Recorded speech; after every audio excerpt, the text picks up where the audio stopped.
In the first days of 1968, South Vietnam moved toward the Lunar New Year with a practiced calm. Markets in Saigon thinned at dusk, shutters lowered early, and roadside altars collected incense ash. The countryside seemed to pause between patrols, as if the war would briefly loosen its grip. Observers noted a familiar pattern before the holiday. Patrol schedules grew lighter, officials emphasized routine, and families discussed travel home. Yet scattered reports hinted at movements that did not fit the season. Couriers seen near river crossings at unusual hours, faces in towns that locals did not recognize. A few meetings, noted in clerks' notebooks, were moved behind closed doors. When the first explosions came, they were close to homes and offices, not far off fronts, and they carried a message more psychological than material. What looked like scattered sparks revealed a coordinated lattice across cities and provincial centers. In Saigon, Hue, and dozens of other places, gunfire replaced fireworks. The offensive exposed the fragility of assumptions made by many who believed the war's geography was fixed to border zones and jungle tracts. This program is a speculative, narrative reconstruction grounded in public historical sources, period archives, and contemporary press reports. It aims to evoke plausible settings and sequences without offering definitive claims about intent, numbers, or clandestine decisions. Names of specific devices are omitted, and events are rendered with caution and restraint. The scenes that follow track a linear path through those turbulent weeks, balancing public statements with hints found in field notes and municipal records, and leaving space for uncertainty where the record remains incomplete. The holiday dawn in Saigon was meant to be ordinary, with motorbikes easing between flower stalls and the sound of temple bells drifting across courtyards. Many soldiers had been told to expect a lull. Some units rotated leave in small numbers, a practice considered safe during previous New Year periods. The first blast cut through that expectation. In the space of minutes, alarms sounded in districts separated by long avenues and canals. Civilians who had walked out to sweep stoops stepped back inside, pulling doors tight and snuffing incense sticks. The pattern felt uncanny because it unfolded in places considered symbolic: administrative blocks, broadcast buildings, and intersections that funneled traffic toward the heart of the city. Field reports noted simultaneity that seemed designed to overwhelm attention rather than occupy ground. Officers described a confusion of echoes, where it was not obvious which corner posed the greater threat. A handful of sites that held little tactical value drew outsized panic, suggesting the target might be belief rather than terrain. In outlying towns, similar scenes played out at smaller scale. Fire cracked over riverside markets, courtyards emptied, posters flapped on walls as people ran. The attack on the Saigon diplomatic quarter, brief but dramatic, rippled across radios that had, moments earlier, carried holiday music. Messengers on bicycles attempted to carry written orders between compounds as telephones jammed. Public statements reached microphones quickly, assuring residents the situation was contained and urging them to remain calm and indoors. Yet the pace of sporadic strikes implied a map of intentions that did not match previous claims about the adversary's reach. The choreography, if that is the right word, resembled a campaign to force visibility, to show presence where it had been dismissed as unlikely.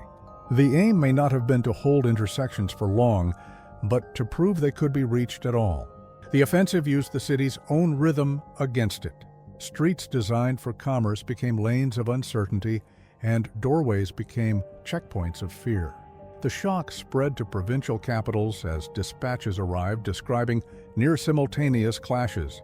Some reports read as if written in haste, with smudged times and incomplete names.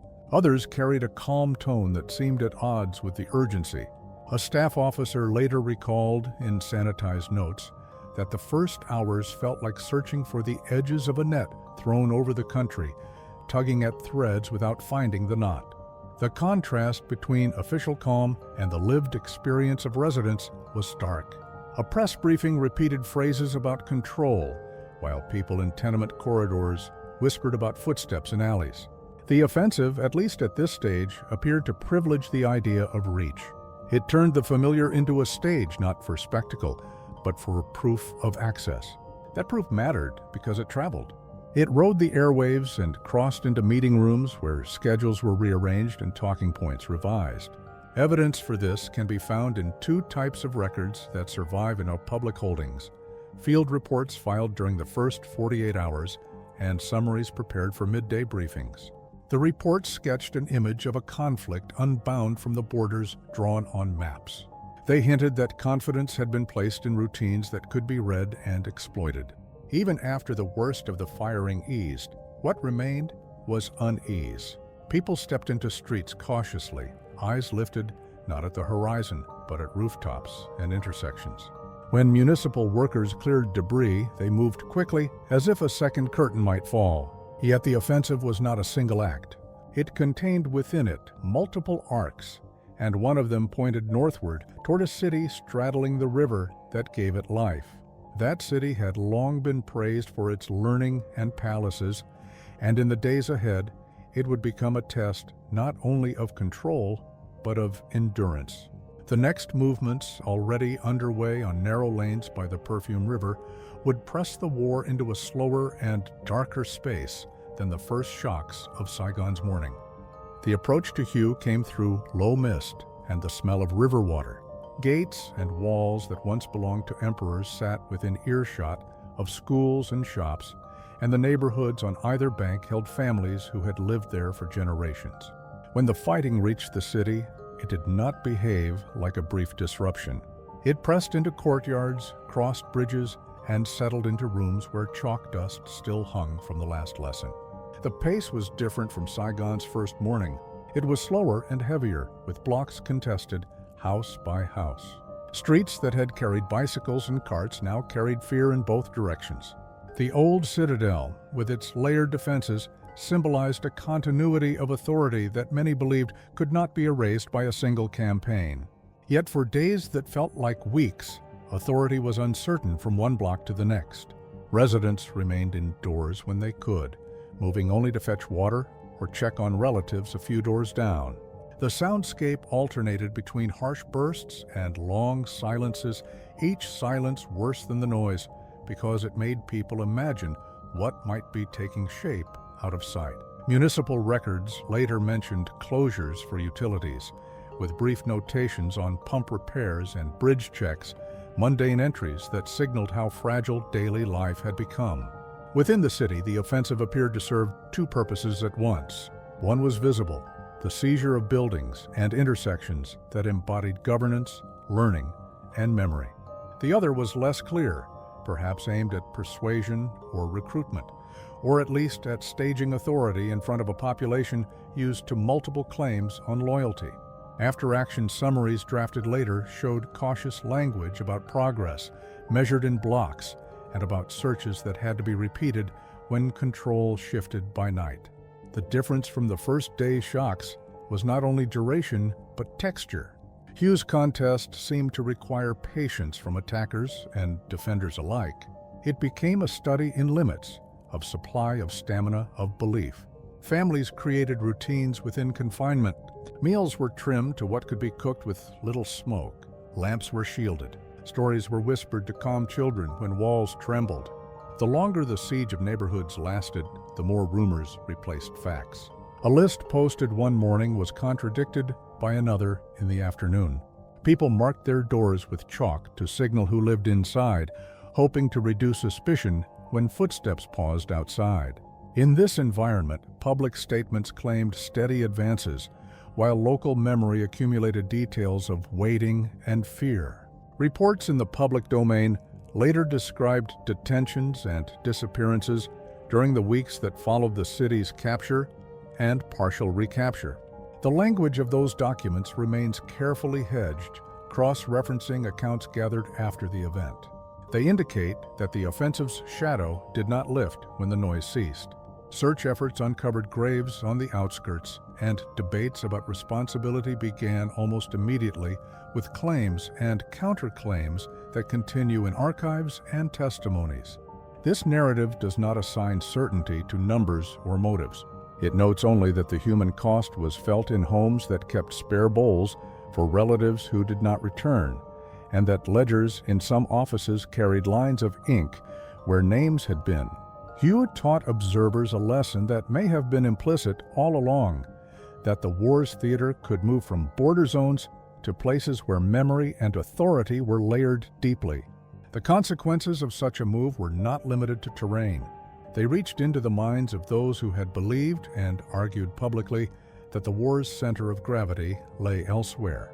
Two public indicators suggest how leaders processed this shift: municipal closure notices, which mapped the halting restoration of services, and cautious after-action summaries that weighed block-by-block gains against the price of time. When the smoke thinned and flags changed above certain rooftops, the city did not return to its prior rhythm. People stepped around new absences. Officials drafted lists to account for the missing, sometimes with blank spaces and marginal notes. The city's bridges carried travelers again, but conversations on them were shorter, edged with caution. Reports from the front began to mention movements farther west, where a remote plateau had become a point of fixation. In staff rooms, schedules were rearranged to discuss a base encircled by hills and red earth. The next scene, carried by convoy logs and briefing calendars, would shift from ruined courtyards to a siege measured in weeks rather than days. The plateau that drew attention in early 1968 lay far from the river towns and palaces of view. Yet it became central to discussions in both field tents and urban offices. The area had been fortified over prior seasons and supplied by constant airlift. Local roads were narrow and treacherous in rain.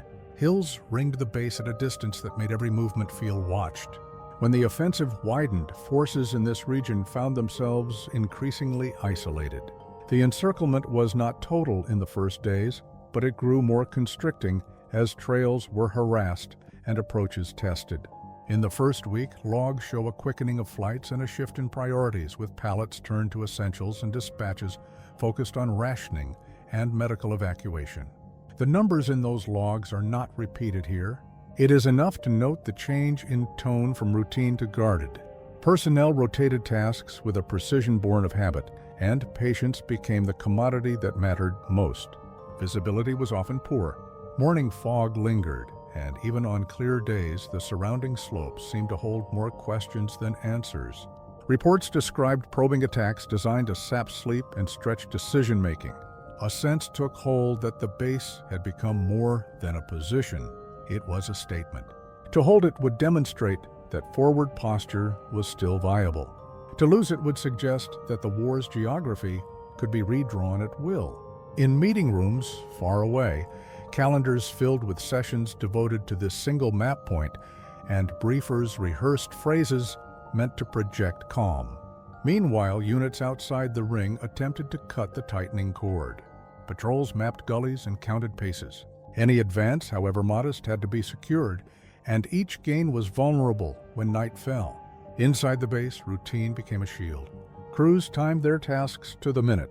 Letters were written in the quieter hours, some never sent.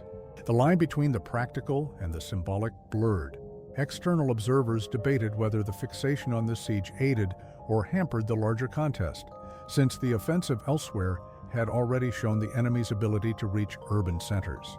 The encirclement thus served a double role. It commanded resources and attention, and it fed a narrative that the adversary could hold the initiative in multiple theaters at once. Two indicators lend public texture to this period. Airlift logs record an escalation in sorties and diverted cargo, and briefing calendars show additional sessions added at short notice, sometimes late at night, suggesting that decisions were being adjusted as fresh reports arrived. The pressures of the siege were not expressed only in tonnage and timetables. They showed in small accommodations. Sleep schedules were shortened. Meals were simplified. Medical teams organized spaces for the steady trickle of wounded without discussing the trend too loudly. The psychological weight was balanced by discipline, yet even the best routines fray at the margins under continuous strain. As the weeks passed, rumors of a larger relief effort circulated. Some claimed that preparations pointed to a decisive push. Others doubted such claims, seeing in them an attempt to steady nerves rather than outline a plan. The truth might lie between. The offensive's wider arc still touched cities and towns, and commanders had to weigh whether drawing forces toward the plateau would expose other points to renewed strikes. That calculus, described obliquely in memoranda that later reached public archives, reflected a broader dilemma: how to honor the symbolic value of holding while acknowledging the risks of overcommitment. In this interval, attention in the towns did not fade. Residents measured the war by what they could see and hear. Patrols returning later than expected, lulls that felt wrong, announcements that mirrored yesterday's. The encirclement became a distant drumbeat beneath urban anxiety. When news filtered from the plateau, it did so in fragments, each piece adjusting public perception but never settling it. The siege would not be the war's end, but it served as a hinge, linking the shock of city strikes to a grinding contest of endurance. As additional convoys assembled and staff cars idled under dim lights, the narrative moved toward decisions that would define the next phase in Saigon's ministries and on the roads that ran east from the hills. From the plateau's slow siege, attention flowed back to meeting halls, where clocks seemed louder than usual and ashtrays filled faster than they were emptied. February 1968 in Saigon and in distant capitals felt governed by schedules and statements. Morning briefings promised firmness, while afternoon addenda softened earlier lines. The cadence suggested an institution trying to hold shape during shifting ground. Press pools took notes in cramped rooms with fans that clicked, and the phrasing of official remarks became a subject of study in itself. Words that once signaled confidence now arrived wrapped in careful qualifiers. The narrative pressed on two fronts: the need to reassure residents that daily life could resume, and the need to project control to allies watching the city's streets and the encircled plateau alike. Editors weighed which images and sentences to carry forward. They understood that tone could tilt public mood, and that mood could influence choices in rooms they never entered. The Tet holiday had intended a stillness. Instead, it delivered a tempo that none could ignore. Couriers moved folders between ministries where lights burned late. Aides compared maps that did not match in small ways. A street name corrected here, a boundary shaded differently there. The differences mattered because they hinted at uncertainty in the very instruments used to measure progress. Two indicators frame this period without exhausting it: transcripts of public briefings, which reveal how language narrowed around cautious verbs, and agenda notes for coordination meetings that multiplied in the weeks after the first strikes. The transcripts read as if layered for multiple audiences. Phrases were calibrated to calm residents without signaling complacency to those who measured posture by diction. The agenda notes, short and dry, showed an acceleration of interagency contact, with time slots carved out for updates from Hue, Saigon, and the plateau. Outside those rooms, daily life tried to resume a rhythm. Vendors returned in smaller numbers. Schools reopened in fits and starts. Buses ran on shortened routes. Yet each attempt at normalcy carried a conditional feeling, like a sentence waiting for its final clause. Rumors continued to color the afternoon air. Some claimed that further city strikes were imminent. Others insisted the worst had passed and that the offensive had spent itself. The truth hovered between these claims, changing shape as new facts arrived. The embassy attack, brief but symbolically heavy, cast a long shadow over conversations about reach and confidence. Its damage was repaired swiftly, but the memory of proximity remained. In neighborhoods that had seen fighting, shopkeepers swept debris into neat piles as if order could be rebuilt by geometry alone. Families stored water and rice with a discretion learned over earlier seasons. The balance between reassurance and alertness was difficult to maintain. If warnings were too sharp, morale dipped. If statements were too smooth, credibility was strained. Broadcasts alternated between music and announcements. The music sounded different now, not because the melodies had changed, but because listeners heard through the filter of recent days. Policymakers far from the front studied cables that summarized the city's mood. These summaries were cautious, perhaps deliberately so, noting that confidence depended less on claims of acreage taken than on a feeling that the next dawn would be uneventful. The offensive had proved that dawn could no longer be assumed to be quiet. In many homes, people slept in outer clothes, a minor concession to uncertainty that nevertheless marked a shift in how nights were spent. At the center of this atmosphere stood a contradiction. To restore calm, officials needed time and proof. Time could be measured on calendars pinned to corkboards. Proof had to be visible on streets and in markets. It meant buses that arrived when scheduled and courtyards where children could play for an hour without interruption. Progress in that direction appeared, but it could be undone by a single echo from a distant street. For those writing communiques, language became an instrument of engineering, tasked with supporting structures under strain. The longer the briefings ran, the more they acknowledged limits, noting that the campaign's purpose seemed aimed at visibility, at declaring presence, rather than possession. That admission mattered. It changed the metrics by which audiences judged the coming weeks. Instead of counting ground, they listened for patterns. How often alarms rang, how quickly they were silenced, how many shops reopened on the second morning rather than the first. While these measures were informal, they shaped the climate in ways that formal reports could only describe afterward. As the plateau continued to draw resources, talk turned to countermoves inside the cities. The plan, described cautiously, was to retake contested blocks methodically, to pair security efforts with quick repairs that signaled care for residents. The sequencing demanded patience and a steady hand, since rash steps could fray the trust needed to move among courtyards and alleys. Staff cars lined up outside district offices as working groups formed. The next files in the stack concerned those neighborhoods, the battered quarters where the war had shifted from spectacle to routine, and where the work ahead would be measured not in proclamations, but in the return of small habits. With maps re-inked and rosters checked twice, the focus turned toward block-by-block efforts that would test stamina more than speed, beginning with the quarters closest to the city's wounded heart.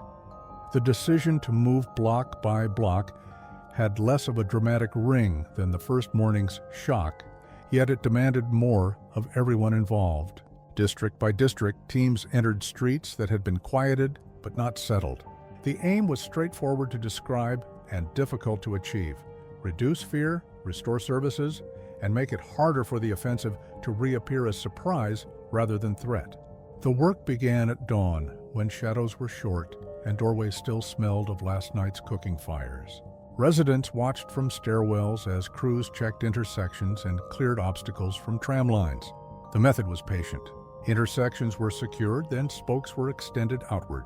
Each spoke checked before the next was addressed. Meanwhile, offices drew up lists of municipal repairs, prioritizing water, electricity, and the reopening of clinics. The value of these steps was not symbolic alone. They stitched together the routines that made a city feel inhabited in more than name. Where shops reopened, conversations lengthened. Where schools rang bells, even for short days, parents eased slightly. The offensive had traded on uncertainty. The counter was regularity. The approach did not deny risk. It acknowledged that risk existed and sought to bound it within known hours and places. The public narrative kept expectations measured. Officials described progress in terms of neighborhoods rather than sweeping claims. Two firm signals helped shape understanding without flooding it with numbers. Municipal repair bulletins, posted on walls and carried in papers, and district-level situation notes that summarized each day's stability. The bulletins were plain, listing which pumps worked and which streets would be lit after dusk. The situation notes were short, naming blocks where patrols had passed without incident. Both documents functioned as anchors. They gave residents and clerks a shared reference that reduced the space for rumor to expand unchecked. The contrast with earlier days was visible in small gestures. Vendors put out more goods. Tailors took measurements again. Courtyards grew louder in late afternoon, then quieted at curfew, with fewer sudden silences inside the quiet. There were setbacks. A door would slam and a street would empty. A loud report in one district would echo as fear in another. When that happened, teams retraced steps and repeated the pattern of reassurance. This repetition was not wasted.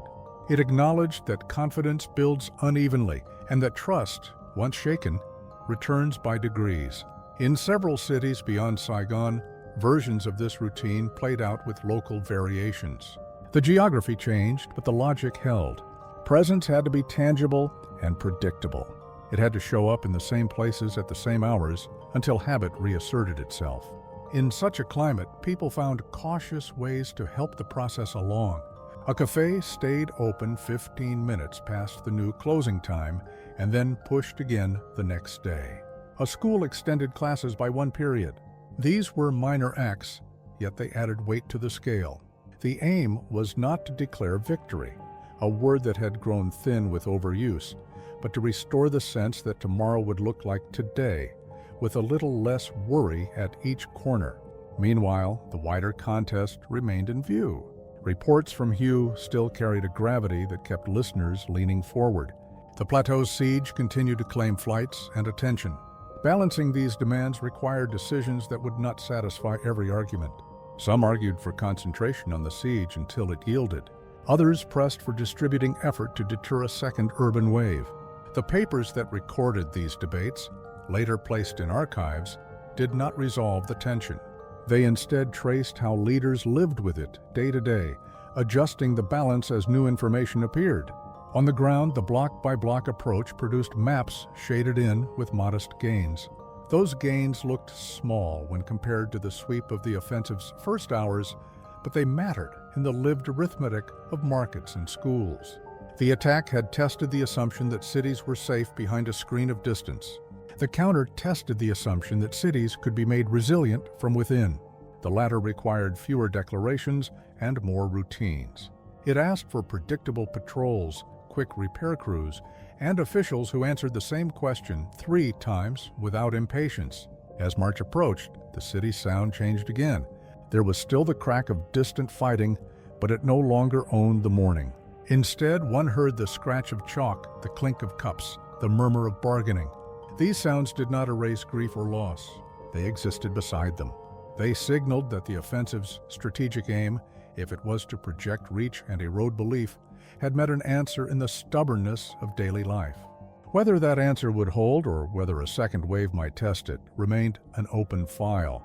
In the background, calendars still carried red circles around sessions devoted to the plateau, and convoy logs still named roads where dust rose behind relief efforts.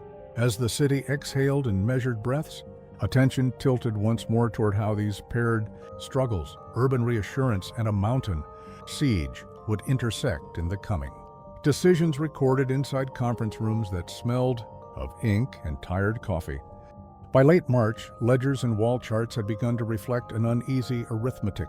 Gains were tallied in neighborhoods that stayed calm for a week at a time. Losses were acknowledged in lines that recorded absent colleagues or shuttered shops that had not returned. The Tet Offensive had not ended in a single gesture. It had unfolded into patterns that demanded stamina.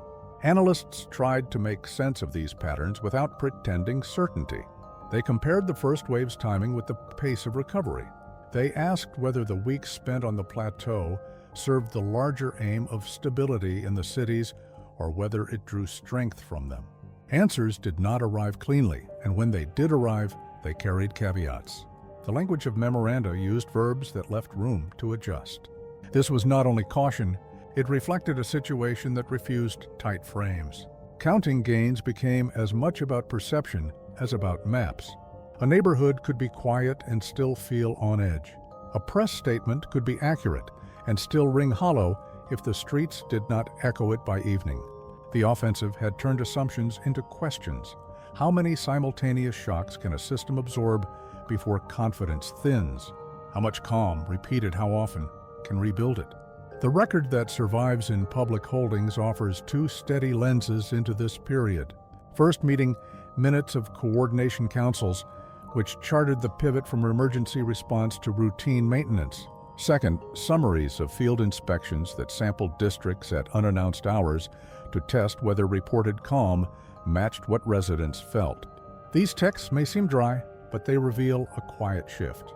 The drama of early February gave way to the administration of late March and April, where victories were measured in the absence of alarms. In that atmosphere, talk of turning points felt both relevant and premature. Some in offices suggested that the offensive, by forcing visibility and stretching resources, had already altered the war's center of gravity. Others held that such claims overstated the effect, pointing to the ability of cities to reopen and to the resilience shown by markets and schools. The debate did not resolve in those months. It persisted in margins and corridors, shaping budget lines and staffing lists. On the plateau, the ring tightened and loosened in a rhythm almost independent of urban life, yet not entirely separate. When relief operations made headway, briefings sounded lighter. When they stalled, briefings grew heavy again. The two theaters pulled on the same ropes, and one could not be discussed without the other present in subtext. Within households, the post-offensive months were lived in guarded normalcy. People planned weddings and postponed them. They sent children to school with instructions to return by a certain path. They lent tools to neighbors repairing shutters. These decisions left little trace in official papers, but they formed the base upon which any claim to progress rested. Without them, charts would be ink and nothing more. As April edged forward, a new kind of fatigue appeared in minutes and memos. Not the sharp strain of the first days, but the slow wear of continued readiness. Leaders tried to manage that wear by rotating responsibilities, adjusting leave schedules, and focusing communications on what could be promised and delivered within a week. Promise less, deliver more. This became the quiet rule, expressed not in slogans but in the narrowing of sentences. From a distance, the story might look settled: the first eruption, the prolonged fight in Hu, the siege on the plateau, the urban repairs. Up close, the story refused a neat arc. It was a series of adjustments made by people who understood that the next quiet morning was valuable, not because it proved anything grand, but because it allowed the city to take another small step towards stability. Whether those steps marked a lasting shift remained unknown. The term turning point appeared in some drafts and was struck through in others. To declare one was to risk overpromising. To deny one was to ignore the changed feel of daily life. The documents chose a middle path, noting that perceptions had moved and that such movement carries its own force. In that unresolved space, the weeks after the offensive arranged themselves into a bridge rather than a conclusion.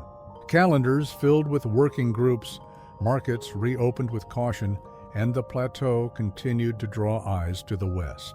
The narrative now moves from accounting to anticipation, from what has been stabilized to what decisions next will be recorded in the evening notes of ministries that still smell of ink, dust, and the last pot of coffee.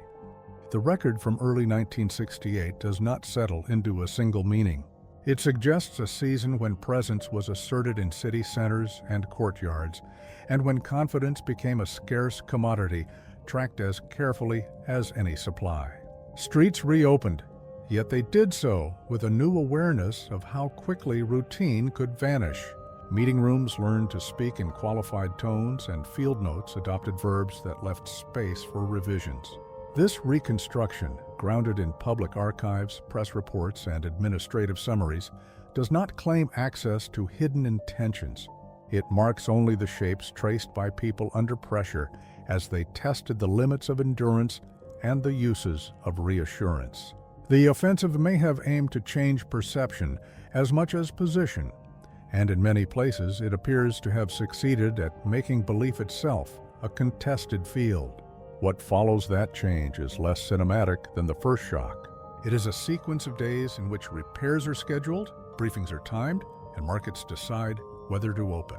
In that sequence lies the quiet power to redirect momentum, but it remains contingent, leaning on choices made in rooms where clocks tick and doors close.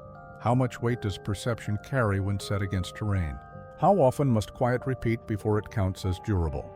When does a hinge become a turn rather than a pause? The months after the holiday left those questions open, and the remaining pages in many ledgers were left blank, awaiting entries to be made by decisions that, at the time, still moved along corridors from Saigon to the hills that held the plateau, and from provincial offices back to neighborhoods where the day's news was measured by whether the lights stayed on after dusk.